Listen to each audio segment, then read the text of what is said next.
po sa ating presidente. Openly, sinabi nila sa akin na bulag na daw ang tao, hindi na masira si Duterte, si Presidente Duterte sa IGK. So ang inisip nila is ang illegal drugs naman daw po. So nung time na yon, na-curious ako kasi inaamin ko, no, hindi ko naman sinabing magandang record ko. Talagang after noon talaga, binabaat ako ni Father Alejo na may sobre na 20,000 doon sa upuan ko. So, ako naman, nadala naman ako kasi medyo notorious din. So, sinakyan ko na lang rin kasi kada salita, pera. Tapos minsan nilalagay pa sa, sa yung mga tissue kung saan kami kumakain.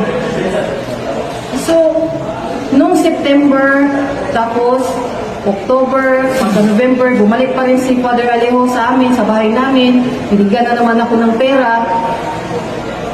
Nung November kasi, ganito po yung nangyari doon. Ang gusto mangyari ni Senator Trillanes, tatawag ako sa kanya, ito ang sasabihin mo, i-record ko sa city. Yun din ang ginagawa niya kay Motabato at sa kay Trillanes para daw walang ligtas. So every time na ito tatawag ako sa ito ang sasabihin mo, ganito, ganyan, ganyan, tatawag ako ulit. So nire-record nila sa audio kung ano yung pinagsasabi namin. Kaya para matakot kami na bumalik na daw. So at that time, doon na nag-first na meron silang pinadala sa akin na draft na affidavit. Nung time na yun, nasyak ako sa affidavit kasi una-una, yung may relasyon daw yung yung si City Councilor at saka si PRR Day.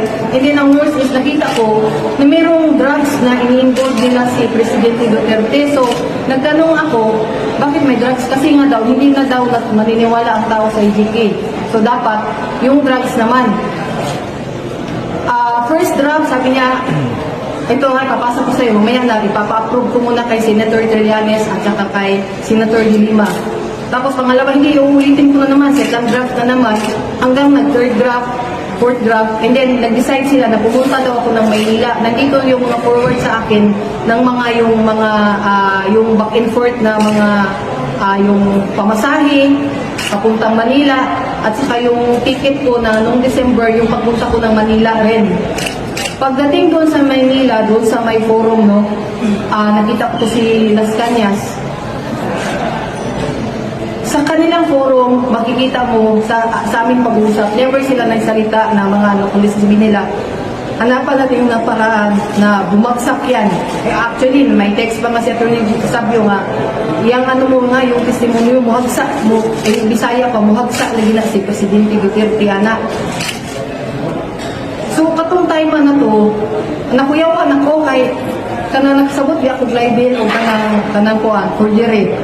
So, nangita kong paagi, kaya dili man ko nila, ayaw nila akong pauwiin dito sa Mindanao.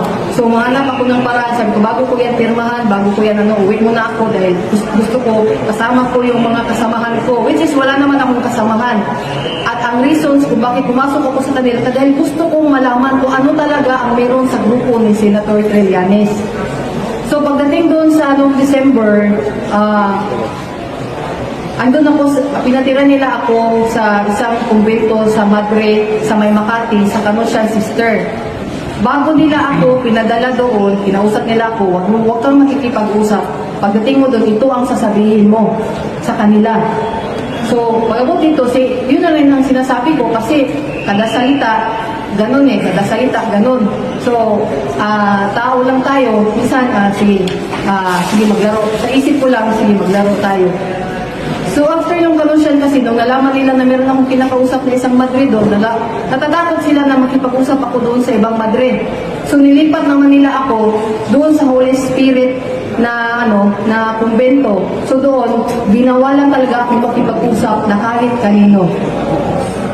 Merong conference room doon na every time na mag-discuss kami regarding sa sa affidavit, doon kami sa conference room, doon sa Holy Spirit, doon sa may Betigo, merong eskwelahan doon at the same time, merong kumbento doon ng mga Madre.